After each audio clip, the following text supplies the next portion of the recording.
Cheap and easy full-body trackers are finally here, and I haven't even touched my Vive tracker since. This is my full review and guide of the Tundra Trackers.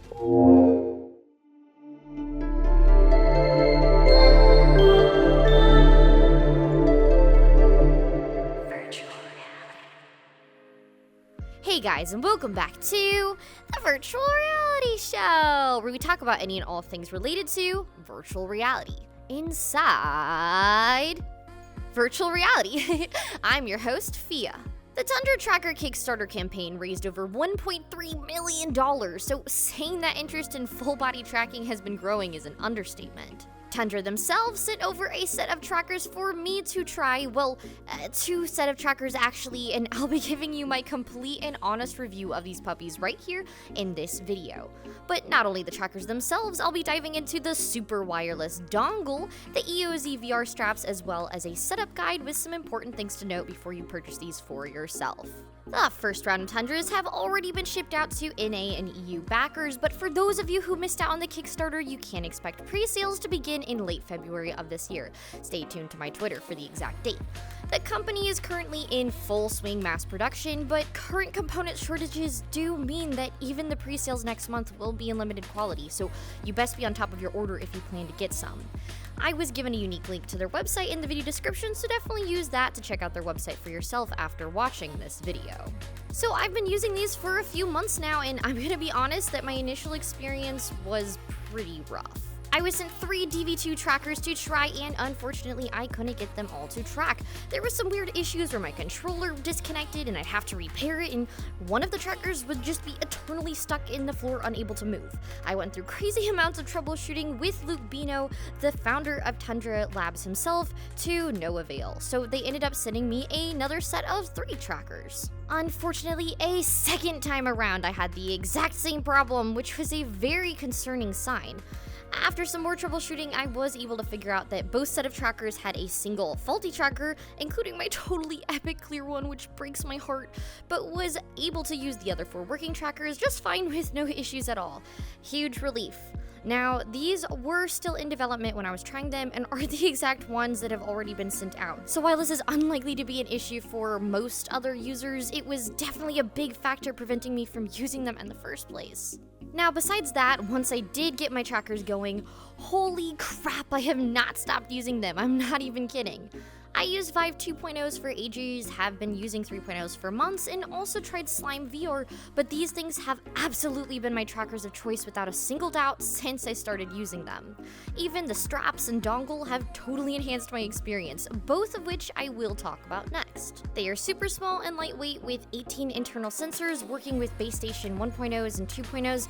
Battery is supposed to last for 7 to 9 hours, and even though mine don't last quite that long, I have found the battery to definitely last notably longer than my Vive 3.0s, which are supposed to run for about 7.5. Of course, it all varies tracker to tracker and how much love you put into each one, but for those of you who like longer VR sessions, these are about the best you can get. There's 2 base plates you can set up for them, a strap loop or a mount.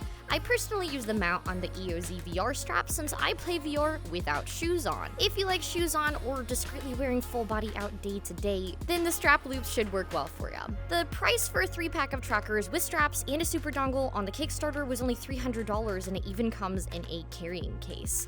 Convenient. For comparison, Vive 3.0 trackers and Rebuff Reality track straps will cost you around $450, so you're saving quite a notable amount by going with the Tundra option. Now let's talk about the super wireless dongle.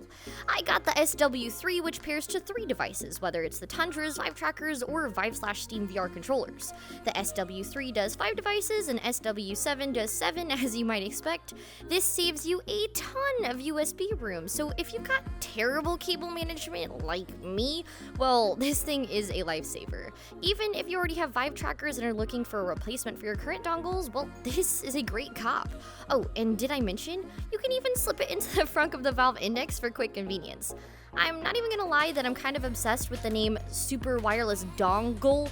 and I can confirm from personal experience, it is totally super. Now we've got to talk about the EOZ VR straps that are sold alongside the Tundra Trackers.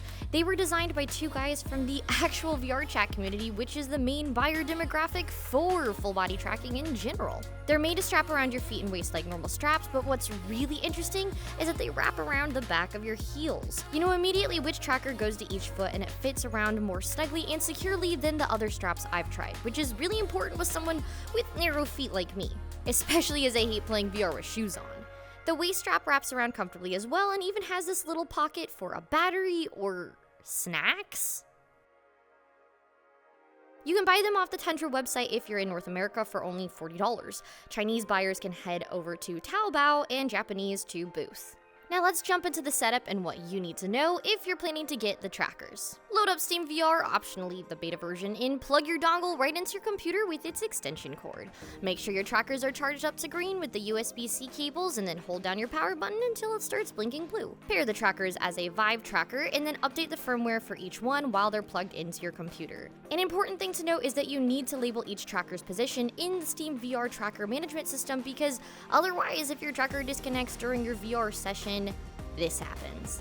Yeah, it forgets where it belongs.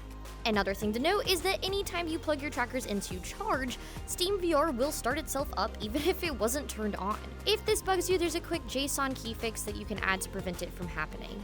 Now, just to note, if you are a Pimax user, the PHIA program has issues pairing the Tundra trackers, so please be warned that Pimax is working on fixing this, but it's unsure when it will happen, which is just something to add for now.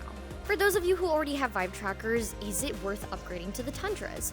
If you're running 2.0s currently, then honestly, yeah, it's the perfect upgrade, especially if you enjoy longer VR sessions. However, for those who are already using 3.0s, I can't exactly say it's worth switching over at this time. They are direct competitors after all, so they're pretty similar. It makes it way more sense to purchase them if you're a first-time full-body tracking buyer for that cheaper price tag, so I really wouldn't sweat over not getting them this time. If you haven't invested in full body yet and you've been wanting to, I really cannot recommend these enough. Once I got my initial issues solved, they've become my trackers of choice even over the Vives. The price tag mixed with the awesome straps, mixed with the super wireless dongle, has really sold them in my mind, and it all goes to show how much the Tundra Labs team genuinely cares about the VR community and giving them the best experience possible. I'm heading over to CES in Vegas this year, and I'm looking forward to meeting the Tundra Tracker team along with some other progressive companies in the VR space showing off their demos of the latest virtual reality tech. Please stay tuned for some cool updates and content for the channel regarding this event by following my Twitter. I hope this video was helpful to you, and if so, then give this video a like and subscribe to the Virtual Reality Show channel for more VR content. And please consider joining my Patreon to help support the making of videos just like this. Anyways, I've been your host, PHIA, and I'll see you in the next video. Bye! Special thanks to this one's Patreon members and virtual VIPs: Black Amethyst, David Lowery, Diamond, Klukle, Mr. Cheerio, Scoremaller.